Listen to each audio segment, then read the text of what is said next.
춘천침례교회가 그동안 열방을 향해서 끊임없이 기도하고 또 선교사들을 위해서 끊임없이 후원하며 기도하는 것을 저희들이 잘 알고 있습니다. 무엇보다 우리 춘천침례교회 선교팀이 베트남에 와서 함께 사역을 하면서 정말 저희들에게도 큰 힘이 되었고 용기가 되어서 지금까지 정말 춘천침례교회를 기억할 때마다 저희들이 감사함으로 늘 기도하고 있습니다. 또 선교주의를 맞이할 때마다 정말 우리들을 위해서 이렇게 끊임없이 기도하고 있다는 것을 저희들이 늘 기억하고 있고, 무엇보다 이 코로나 시기에 우리가 서로 단절되었잖아요. 단절되었음에도 불구하고 서로 소통할 수 있는 것은 또 이렇게 인터넷을 통해서 예배 드릴 수 있는 기회가 더 가까이 왔지 않습니까? 우리들은 비록 선교지에 있지만은 우리들에게도 담임 목사가 필요하거든요. 인터넷 담임 목사님. 그래서 우리 이지임 목사님의 설교를 우리가 늘 듣고 있습니다. 춘천침례교회 예배를 늘 동참하면서 은혜를 받고 있습니다. 정말 다시 한번 감사드립니다. 예. 오늘 거룩한 경작자가 되자라는 제목으로 창세기 2장 1절로 6절 말씀을 통해서 함께 은혜를 나눕니다. 이 말씀을 선택한 것은 제가 고향이 전라도 그 장수입니다. 무주 구천동에 있는 덕유산이 있는 그런 꼴짜기 중에서도 꼴짜기. 이 강원도하고는 비교가 안 되는 곳이죠. 하늘과 맞닿은 그런 동네에서 자랐기 때문에 땅을 일구는 것. 엊그저께 여수를 다녀왔습니다. 바다잖아요. 얼마나 아름다운지 모르겠습니다. 그럼에도 불구하고 돌아서면 그래도 나는 내륙이야. 그래도 산이 좋아. 그런 마음이 들더라고요. 그 이유가 어릴 때부터 땅을 보고 자랐기 때문에, 땅을 일구는 부모님의 모습을 보고 자랐기 때문에 그런 것 같습니다. 그래서 성경에 몇 군데 땅을 일구는 그러한 장면이 나오는데 그중에 첫 번째가 바로 창세기 2장인 것 같습니다. 그래서 특별히 창세기 2장 5절에 이러한 말씀이 있지 않습니까? 여호와 하나님이 땅에 비를 내리지 아니하셨고 땅을 갈 사람도 없었으므로 들에 초목이 아직 없었고 밭에는 채소가 나지 아니하였으며 땅에 갈 사람도 없었으므로. 땅을 갈 사람, 이것이 제 마음에 딱 와닿더라고요. 이 말씀을 좀 더 쉽게 현대인의 성경에서는 이렇게 번역하고 있습니다. 여호와 하나님이 땅에 비를 내리지 아니하셨고 경작할 사람도 없었으므로. 경작할 사람, 이 경작한다는 말이 더 가까이 또 와닿더라고요. 땅에 갈 사람도 없었으므로, 경작할 사람도 없었으므로. 어릴 적에 아버지께서 이렇게 땅을 가는 모습을 보았는데요. 특별히 시골이라 또 산골짜기라 늘 산을 일구고 또 뭐 풀뿌리를 뽑아내고 가시덩굴을 뽑아내고 또 가시만 뽑아내면 다가 아니고 거기에 또 돌짝을 또 걷어들여서 또 땅을 일구어서 정말 힘들었습니다. 어린 모습에, 어린 나이에 아버지가 땅을 일구는 모습, 또 일손이 없으니까 함께 일하자고 끌고 가서 억지로 일할 때 정말 힘들었어요.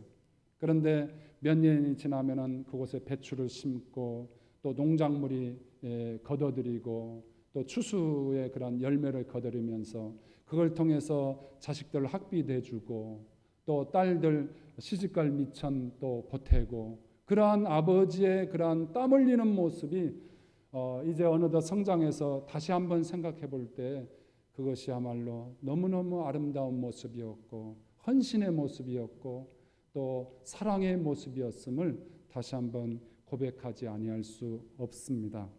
그렇습니다, 여러분.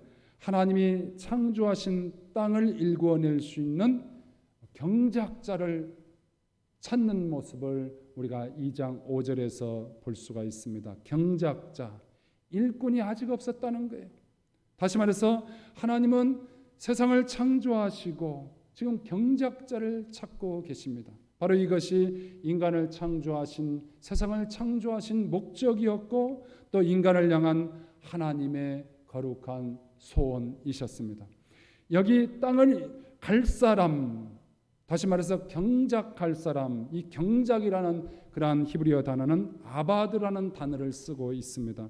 이 경작의 의미는 우리가 잘 알다시피 노동한다는 그런 의미고 일한다는 의미고 더 나아가서 섬김이라는 그런 뜻이 있습니다. 더 나아가서는 히브리인들은 이것을 예배하는 예배의 의미로 말하기도 하였습니다. 그래서 히브리인들은 노동, 일, 섬김, 예배를 아바드라는 한 단어를 통해서 이렇게 표현해 주었습니다. 경작한다는 것은 거친 땅에 나무 풀뿌리를 걷어내고 나무를 베어버리고 돌을 치우고 더 나아가서 거름을 주고 갈아엎어서 그 땅을 어떻게 합니까? 옥토로 만들어내는 일, 바로 이것이 다른 말로 개척의 의미이죠. 그래서 경작은 하나님의 형상을 닮은 인간만이 할 수 있는 우리 인간의 고유의 영역이고 또 창조적인 행위인 것입니다. 동물들은 아무리 예뻐도요, 죽었다 깨어나도 이 일을 할 수가 없습니다. 기름진 땅을 만들기 위해서 땀을 흘리고 수고하는 모습은 오직 하나님의 형상으로 창조받은 저와 여러분 인간만이 할 수 있는 아주 특별한 그러한 일인 것입니다. 할렐루야. 그래서 하나님과 버금가는 칭호인 우리 인간을 경작자, 아바드라는 그런 칭호로 우리에게 이렇게 부르고 있습니다. 우리 다 함께 옆 사람을 향해서 당신은 거룩한 경작자이십니다 라고 우리 한번 격려해 봅시다. 네, 우리는 거룩한 경작자예요. 예를 들어서 우리 장로님께서 우리 성가대를 아주 아름다운 성가대로 경작하고 계시잖아요. 그렇죠? 그렇습니다. 여러분들은 거룩한 경작자들이십니다. 그래서 여러분 초기 교회의 경건한 그러한 그리스도인들은 이 노동이라는 것, 일한다는 것을 아주 축복으로 생각하고 일과 영성, 노동과 예배를 동일한 선상에 놓고 열심히 해나갔습니다. 예배만 잘 드리는 게 문제가 아니고 열심히 땀 흘리는 것, 열심히 땀 흘리는 것만 문제가 아니고 예배와 함께 이 사람이 진정한 영성의 깊이가 있는 사람이다. 그래서 이 일에 전념했던 것입니다. 하나님께서도 신명기 5장 13절 14절에 보니까 이렇게 말씀합니다. 엿새 동안은 힘써 내 모든 일을 행할 것이나 일곱째 날은 내 하나님 여호와의 안식일인즉.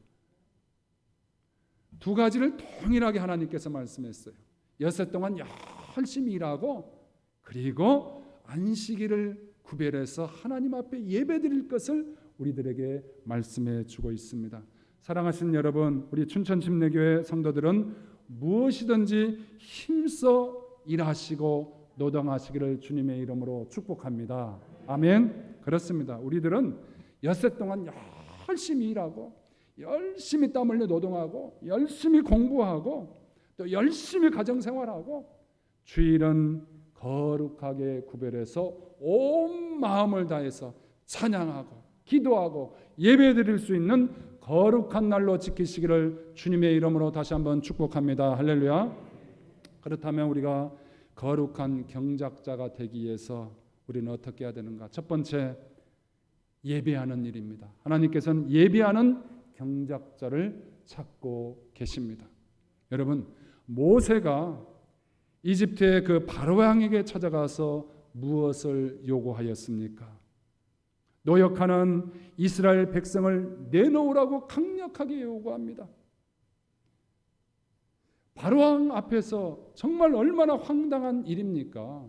바로왕 입장에서 한번 생각해 보세요. 일꾼이 없어서 지금 노동자가 없어서 지금 일을 시키는데 그 일꾼을 빼간다고? 이건 그 권력 앞에 목숨을 내놓고 지금 요구하는 거지 않습니까?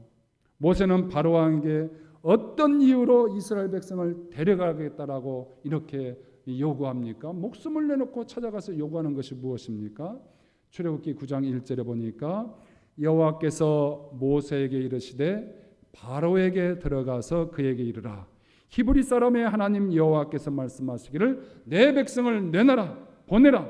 그들이 나를 섬길 것이니라. 여기 섬긴다는 말이 바로 아바드. 섬긴다는 말이 무슨 말입니까? 나를 예배할 것이니라. 모세는 10번씩이나 찾아가서 지속적으로 목숨을 내놓고 요구하는 것이 무엇입니까? 내 백성을 보내라. 그들이 나를 섬길 것이니라. 내 백성을 내라. 그들이 나를 예배할 것이니라. 이렇게 출애굽의 목적은 하나님을 섬기는 일, 하나님을 예배하는 일이었습니다. 그렇습니다, 여러분.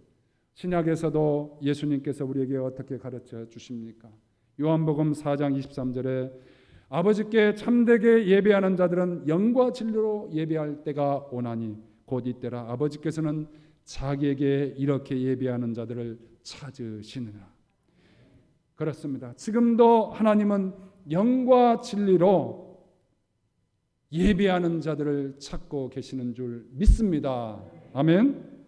오늘 여러분께서 영과 진리로 하나님 앞에 나와서 예배하는 자들인 줄 믿습니다. 여러분, 왜 우리가 열방 가운데로 나가서 선교하는 일을 감당해야 합니까? 정말 언젠가 선교사들의 복음 전도로 말미암아 열방의 영혼들이 정말 모아지는 그날이 올 것입니다. 계시록 7장 9절로 10절에 뭐라고 말합니까? 각 나라와 백성과 방언에서 아무도 능히 설 수 없는 큰 무리가 나와서 흰옷을 입고 손에 종려가지를 들고 보좌 앞과 어린 양 앞에 서서 큰 소리로 외치기를 구원하심이 보좌에 앉으신 우리 하나님과 어린 양께 있도다. 구원하심이 보좌에 앉으신 우리 하나님과 어린 양께 있도다. 할렐루야. 여러분, 여기에 이진재 선교사가 이곳에 제단에 와서 예배를 드리고 여러분 앞에 설교하는 것, 그냥 한 목사가 와서 한 선교사가 와서 예배 드린다, 설교한다 그렇게 치부하시면 안 됩니다. 열방 가운데, 베트남 가운데 사역을 통해서 얻어진 그 열매들을, 그 영혼의 추수의 열매들을 이 제단에 올려놓고 하나님 앞에 우리가 함께 감사하면서 예배드리고 제단에 올려놓고 하나님 앞에 받으실 만한, 흡양될 만한 예배를 드리고 있다는 사실을 기억하시기를 바랍니다. 할렐루야. 그렇습니다. 이거 저 혼자 하는 일입니까? 아닙니다. 함께 기도했던 우리 춘천침례교와 성도들과 더불어서 우리가 그토록 기도했던 베트남을 향한 그 뜨거운 기도가 저 선교사님을 통해서 추수의 열매를 거둬들였고 함께 우리가 하나님 앞에 올려놓고 예배를 드린다. 할렐루야. 그렇습니다. 선교는 이러한 열매를 기대하며 하는 것입니다. 열방의 민족들이 복음을 듣고 어린 양 예수께 나와서 예배하는 그 모습을 소망하기 때문에 선교사로 나가는 것이고 선교사를 위해서 기도하고 후원하는 것이고 우리가 함께 이 일에 기뻐하고 정말 이 귀한 주일에 괜히 목사님이 저를 세웠겠습니까? 선교사를 세웠겠습니까? 이 일이 중요한 일이기 때문에 이 일이 하나님을 받으실 만한 향기로운 제물이기 때문에 선교사를 세우고 설교하고 예배하는 줄 믿습니다. 오늘도 하나님이 이러한 정신을 가지고 열방 가운데 나갈 선교사를 찾고 계시고 그러한 선교사를 파송하고 후원할 교회들을 찾고 계시다는 사실입니다. 할렐루야. 그렇습니다. 저는 1993년 1월에 동토의 땅 러시아에 처음 선교사로 나갔습니다. 정말 영하의 그 40도가 넘는 그 강추위 속에서 그곳에 복음을 전한다는 것은 결코 쉽지가 않았습니다.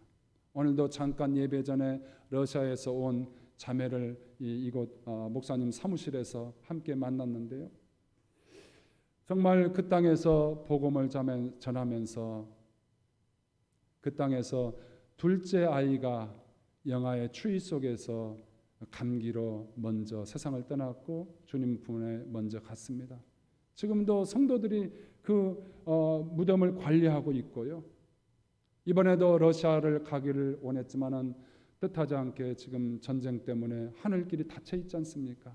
마음은 그곳에 가 있는데 갈 수가 없는 그런 상황 가운데 있습니다. 그러한 아픔 있는 그곳에 하나님께서는 저희들의 발걸음을 그 땅 가운데 옮기셨고 또 그곳에 교회를 세우게 하셨습니다. 그 땅에 세운 교회들이 여러 곳이 있죠. 지금은 그 교회들을 다 위임하고 임하는 가운데서 저희 선교회 회장님께서 좀 쉬었다가 좀 여행도 갔다가 다시 우리 갔으면 좋겠습니다 라고 해서 비행기 티켓을 끊어준 곳이 바로 베트남이었습니다. 전혀 추운 곳에서 전혀 다른 베트남에 한번 경험하고 싶었습니다. 저곳은 어떤 곳인가? 그런데 하나님께서는 그 땅으로 사역할 수 있도록 걸음을 인도해 주셨어요. 처음에 가서 여러분 그 땅에 얼마나 야채들이 많고 또 채소들 또 먹을 것이 얼마나 많습니까? 러시아에서는 경험할 수 없는 많은 것 채소들과 과일들을 보고요 깜짝 놀랐습니다. 하나님, 제가 그동안 이 추운 곳에서 속고 산 그런 기분입니다. 이 좋은 곳에서 저도 살고 싶습니다. 그래서 가족한테 가서 설득을 했습니다. 야, 아이들에게 이렇게 좋은 곳이다. 너희들 이런 파인애플 봤냐? 바나나 이렇게 많은 거 봤냐? 사진을 보여주고 가족을 설득해서 2달 만에 15년을 사역한 곳을 2달 만에 정리해서 베트남 땅으로 가게 되었습니다. 정말 냉탕, 온탕을 왔다 갔다 하는 그런 기분이었습니다. 신혼 부부가 처음 몇 개월은 좋다고 하잖아요. 저도 역시 베트남에 가니까 한 3개월은 좋더라고요. 그런데요, 저는 제 몸이 추운 겨울에 특화된 적응된 그런 사람인데 베트남에서 한 3개월서부터요 너무너무 덥고 그래서 늘 땀이 나고요. 어느 순간에 제 폐에 이상이 왔습니다. 병원에 가보니까 폐에 염증이 생겼다는 거예요. 지금도 사진을 찍으면 꼭 흉터가 남아있어요. 의사가 깜짝 놀라서 자세히 봅니다. 아, 괜찮네요. 그러나 흉터가 있습니다. 알고 계세요? 이렇게 말씀을 해요. 또 댕기열 때문에 고생을 했습니다. 댕기열 정말 무섭습니다. 모기에 물려서 생기는 그런 병인데요. 설사나죠. 땀 흘리죠. 머리에 두통이 오죠. 코로나 저리 가랍니다. 너무 설사가 나고 또 땀을 흘려서 제때 치료를 받지를 못했는데요. 병원에 가보니까 귀가 아파서 가보니까 아유, 귀에 구멍이 났네요. 의사 선생님이 이렇게 말하더라고요. 그래서 지금도 귀에 소리가 나요. 밤에 잘 때마다 고통을 겪습니다. 그래서 얼마 전에 저희 서울 연희동에 그 이비인후과에 가서 다시 한번 이렇게 보니까 의사 선생님이 아이고 선교사님 그냥 사세요. 좀 고쳐주세요. 아이 그냥 사세요. 어쩔 수 없습니다. 안고 가세요. 그런 가운데 있습니다. 그렇습니다. 그럼에도 불구하고 저희들에게 비록 몸에는 고통이 있지만은 남들은 평범하게 사는 그런 일이지만 저에게는 이것이 적응해야 될 그런 큰 문제였습니다. 그럼에도 불구하고 하나님께서는 저희들 삶 가운데서 가는 곳마다 예배드릴 수 있는 영혼들을 붙여주셨고 그들과 함께 예배할 때 그렇지 이것이 정말 선교사로서의 기쁨이지. 그래서 모든 그러한 고통과 어려움을 이겨나가고 있습니다. 지속적으로 베트남 땅의 영혼들과 예배드리는 그 기쁨이 넘쳐나도록 끊임없이 기도해 주시기를 부탁드리겠습니다. 그렇습니다. 여러분, 우리는 거룩한 경작자들입니다. 예배하는 경작자들입니다. 예배할 수만 있다면 그 땅이 아무리 열악해도 그들과 함께 행복한 것이고 그들과 함께 할 때 기쁨이 있는 것이고 그들이 예배하는 모습을 볼 때 아, 내가 온 이곳에 있는 것이 너무나 행복하다라고 이렇게 느껴지더라고요. 여러분도 역시 여러분이 있는 곳이 예배하는 처소가 되고 여러분의 가정, 여러분의 사업터, 일터가 예배하는 곳이 되기를 주님의 이름으로 축복합니다. 두 번째, 우리는 어떠한 자들이 되어야 됩니까? 바로 개척자입니다. 우리는 거룩한 개척자들이고 우리 하나님께서는 이러한 거룩한 개척자들을 찾고 계십니다. 여러분, 여호수아에 우리가 보면은 여호수아 14장이나 또 이 17장에 보면은 여호수아 시대 이스라엘 백성들이 이제 광야 40년을 통과해서 가나안 땅에 정착하지 않습니까? 비록 이 각 지파별로 땅이 배분이 되었지만 사실적으로 자기 땅이 되기 위해서는 그 땅을 실질적으로 땀을 내어서 또 싸움을 해서 그 땅을 자기 땅으로 온전한 땅으로 차지해야만 합니다. 그런데 에브라임과 므낫세 지파가 뭐라고 말합니까? 우리 땅이 좁으니까 넓은 땅을 주세요. 더 좋은 땅을 주세요. 도둑놈 심보죠, 사실은. 여호수아가 그들에게 뭐라고 말합니까? 비록 너희들이 분배된 땅이 비록 살림일지라도 어떻게 하라고요? 스스로 개척하라. 그러나 이 에브라임과 므낫세 지파는 스스로 땀 흘려서 개척하고 땀 흘리고 싸우는 일을 하기 싫다는 거죠. 그럼에도 불구하고 여호수아는 스스로 개척하라. 스스로 일구어내어라. 그런 면에서 갈렙은 어떻습니까? 여호수아 14장에 보니까 갈렙이 외치기를 내 나이 비록 85세이지만 여러분 그때나 지금이나 85세면은 나이가 들 만큼 들었지 않습니까? 육체적으로 힘든 나이지 않습니까? 그럼에도 불구하고 비록 그렇기 때문에 비록이란 말을 쓴 거죠. 비록 85세이지만 그날에 여호와께서 말씀하신 이 산지를 지금 내게 주소서. 그 성읍들이 크고 견고할지라도 여호와께서 나와 함께 하시면 내가 여호와께서 말씀하신 대로 그들을 쫓아내리이다. 결국 갈렙은 거인 아낙 사람들이 살고 있는 크고 견고한 성읍인 기랏 아르바를 점령하고 그 땅을 기업으로 분배받고 아름다운 자신의 기업이 되지 않습니까? 훗날 이 기랏 아르바는 어떤 땅이 됩니까? 헤브론이라는 이름이 생겨나지 않습니까? 헤브론은 어떤 땅입니까? 예배하는 땅이었습니다. 하나님의 종, 하나님이 세우신 다윗이 하나님께 예배하고 하나님께 기름 부음 받는 땅이 되었습니다. 거룩한 성지가 되었습니다. 거룩한 예배하는 장소가 되었습니다. 여러분, 기랏 아르바는 세상 사람들의 땅이었습니다. 우상 숭배의 땅이었습니다. 우상 숭배의 문화가 판치는 그런 땅이었습니다. 그런데 헤브론은 어떤 땅이었습니까? 바로 하나님을 예배하는 땅, 하나님을 예배하는 문화로 바꾸어 놓았습니다. 바로 이것이 오늘 우리들이 본받아야 될 어떤 정신? 거룩한 개척자의 정신, 아바드의 정신, 경작자의 정신인 것입니다. 사도행전 13장 13절로 14절에 보면은 이러한 개척의 모습이 또 우리가 볼 수 있죠. 사도 바울을 통해서.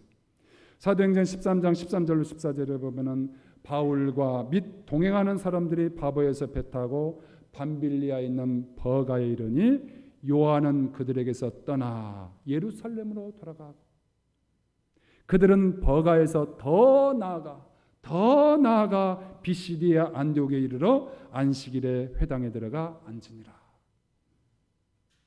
여러분, 이 사도 바울과 함께 선교팀에 동행하고 있는 가장 젊은 요한이, 마가 요한이 얼마나 힘들었으면 버가에 이르렀을 때 버가에 도착해서 깜짝 놀라서 선교 다 포기하고 내려놓고 중도 탈락해서 고향 뭡니까? 이 예루살렘으로 되돌아갔겠습니까? 웬만하면 같이 가죠.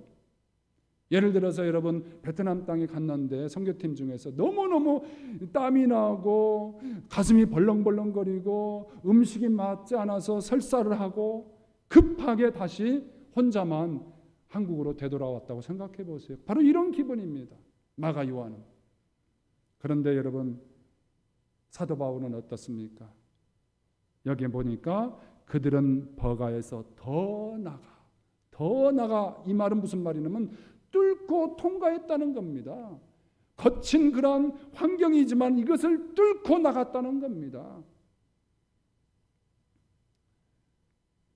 마가 요한은 버가의 그러한 여러 가지 환경, 또 습지대, 전염병, 또 이제 버가에서 그 비시디의 안디옥까지 가려면 높은 그런 험준한 그런 산령이 있고 산이 있어서 또 언제 강도떼가 출몰할지를 모르는 그러한 환경 가운데서 겁이 확 밀려 들어왔다는 것이죠. 겁이 막 밀려 들어온 거예요. 그렇지만은 사도 바울은 어떻습니까? 비시디 안독 들어가서 열심히 복음을 전하는데 핍박을 받지 않습니까? 또 이고니오는 그 산들을 넘어갈 때 얼마나 강도떼가 출몰했겠습니까? 또 루스드라를 통과해서는 어떻습니까, 여러분? 돌에 맞아서 죽어버립니다. 그래서 죽은 시체를 성 밖으로 내버립니다. 하나님의 기적적으로 살리심을 통해서 살아났지만은 돌에 맞아 죽은 인간이 되었어요. 더 나가서 이제 그는 만신창이가 된 상태로 약 한 100km 정도 더 내려가서 더베까지 내려갑니다. 더베에서 열심히 복음을 전하고 바로 이제 또 산 하나 넘으면은 자기 고향 다소임에도 불구하고 쉬운 길로 가지 않고 다시 자신을 핍박했던, 자신에게 돌을 던졌던, 강도떼가 출몰했던 그 지역으로 다시 돌아갑니다. 왜 그렇게 했을까요?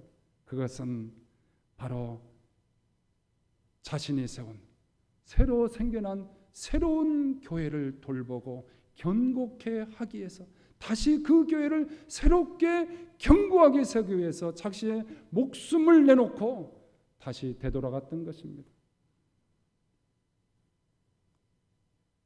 갈라디아서 4장 13절에 보면 바울은 이러한 자신의 사역을 어떻게 표현합니까?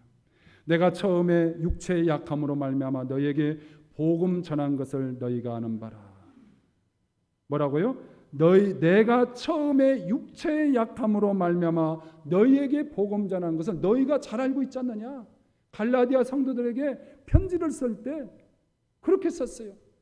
이것을 다른 번역 성경에서는 뭐라고 말합니까? 원래는 내가 너희들을 통해서 더 먼 지역으로 가서 복음을 전하기를 원했지만은 내가 갈라디아 지방에서 만난 육체적 약함, 질병으로 인해서 너희들 가운데 머물 수밖에 없었는데 너희들은 나를 괄시하지 않고 눈이라도 빼어서 나에게 주기를 원했고 천사처럼 대해 주었다. 그래서 너희들 가운데 내가 복음을 전했고 교회가 세워졌다는 거예요. 바울의 원래 계획은 갈라디아 지역을 통과해서 더 멀리 가기를 원했는데 자신의 계획대로 안 됐다는 거죠. 그럼에도 불구하고 그곳에 육체의 약한 가운데서도 복음을 전했는데 교회가 생겼다는 겁니다.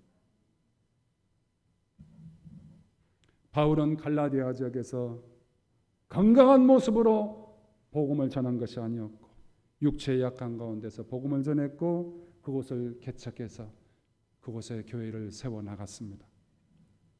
여러분, 지금까지 목사님이 소개해 주신 대로 저희도 29년 동안 선교지에서 생활을 하고 있고 또 수많은 위험들을 많이 만났습니다.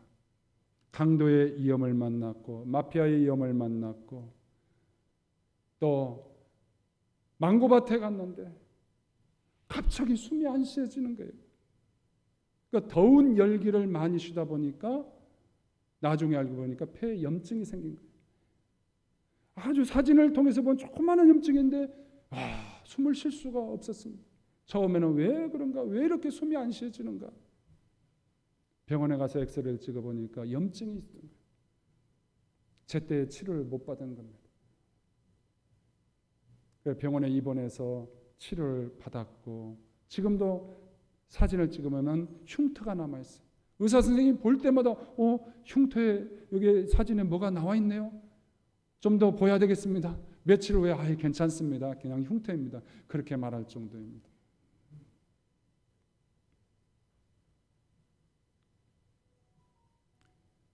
요즘 선교지에서 가장 어려운 시기를 많은 선교사님들이 보내고 있습니다. 그 이유는 97년대 IMF가 왔잖아요. 또 2008년, 2009년대 또 여러 가지 경제적인 어려움이 왔잖아요.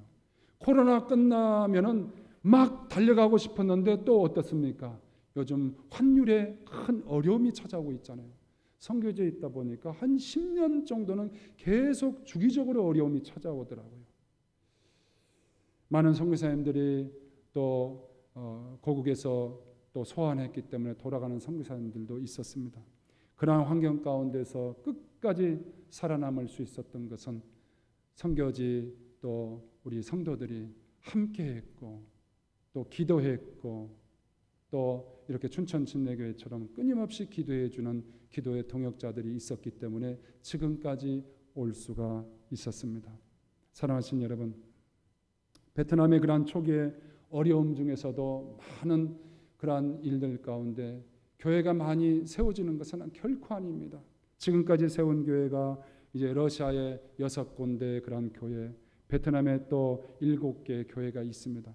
그럼에도 불구하고 이제 교회를 세우는 데 있어서 처음에는 이렇게 아름다운 그런 곳이 결코 아닙니다. 주일에 저희 부부가 오토바이를 타고 한 도시 지역, 타켓으로 하는 지역에 갑니다. 그러면 노천 카페에서 함께 커피를 마시면서 성경책 펴고 함께 성경 읽고 찬송도 부르지 못합니다. 소리 날까 봐 조용히 기도하고요. 요즘 마스크를 쓰니까 얼마나 좋은지 몰라요. 왜? 우리가 뭐 하는지 모르잖아요. 마스크를 쓰고 성경 읽고 찬송하고 기도하고, 그것이 저희들의 예배의 모습입니다. 여러분, 이 환경 속에서 예배하기를 원하십니까? 저희들과 함께 오토바이를 타고 더운 노천 카페에서 예배하기를 원하십니까? 그러한 가운데서 저희들의 기도의 제목은 딱 한 가지. 하나님, 우리에게 사람을 붙여주세요. 피스메이커를 붙여주세요. 이 아무도 모르는 이 지역을, 우리를 다리를 연결시킬 수 있는 그러한 복음의 통로 역할을 할 수 있는 한 사람만 붙여주세요. 그것이 우리의 기도의 소원이에요. 때로는 1년, 2년까지 갈 수가 있죠. 그렇지만 하나님께서는 한 사람 붙여주시고 또 그 사람을 통해 또 다른 사람 붙여주시고, 처음에는 커피를 마셨지만 몇 사람 모이면 함께 쌀국수를 먹고, 그러면 그들이 초청해서 또 그들 집에 가서 함께 기도해주고, 기도해주면 자기 자식이 나았다는 거예요. 저는 그냥 보통으로 기도해주는데 나았다고 하니까 제가 안 나았는데라고 말할 수가 없잖아요. 감사할 수 있잖아요. 그럼 그들이 또 다른 그러한 이웃집들을 초대해주고, 그러다 보면 벌써 한 사람이 한 15사람, 20사람이 됩니다. 베트남은 공산권이잖아요. 그래서 많은 사람이 모일 수가 없습니다. 그렇다면 빨리 저희들이 그 중에서 한 사람 리더를 세우고 그들을 집중적으로 훈련시켜서 그가 우리를 대신해서 이제 이끌게 합니다. 그리고 베트남 정부에 교회를 등록시키죠. 그리고 저희들은 이제 조용히 빠져나와서 그들을 서포트해주고 필요들을 채워주고 또 장학금도 주고 또 목회자들이 잘 사역할 수 있도록 여러 가지를 돕습니다. 오늘도 목사님께서 볼펜 이렇게 주셨는데 그것도 이제 그 교회들을 쓸 수 있도록 가져갈 겁니다. 그렇게 해서 세운 교회들, 이제는 직접 교회를 개척하기도 하며 또 지금까지 세운 교회 사역자들을 이제 함께 모아서 그들을 사역자들을 집중적으로 교육하는 일들을 합니다. 이제 그동안 교회 개척 배가 운동을 저희들이 집중했기 때문에 그걸 제가 책을 썼고 그 책을 번역을 해서 이제 그들을 가르치게 되는데, 이러한 일에 함께 춘천 침례교회가 함께해서 많은 책들을 또 인쇄할 수 있었고 또 이렇게 활용하고 있습니다. 정말 감사드립니다. 그렇습니다. 이러한 개척이 거저된 것은 결코 아니었습니다. 하나님의 역사였고 인도하심이었고 또 기적이었습니다. 또한 여러분의 끊임없는 중보의 기도의 힘이었습니다. 또한 부족한 저희들이지만 주님께서 충성되이 여기시고 우리들이 가는 곳에, 눈물 흘리는 곳에, 그러한 예배의 장소에 비록 우리 부부가 예배를 시작했지만은 몇 년 후에는 현지인들이 함께 예배할 수 있는 그러한 예배의 장소가 되었습니다. 우리 춘천 집례교회를 통해서 정말 지속적으로 함께 선교하기를 원합니다. 여러분을 베트남에 초청합니다. 우리 함께 교회를 개척하고 선교해서 이 시대적 선교의 사명을 온전히 감당할 수 있기를 주님의 이름으로 축복합니다.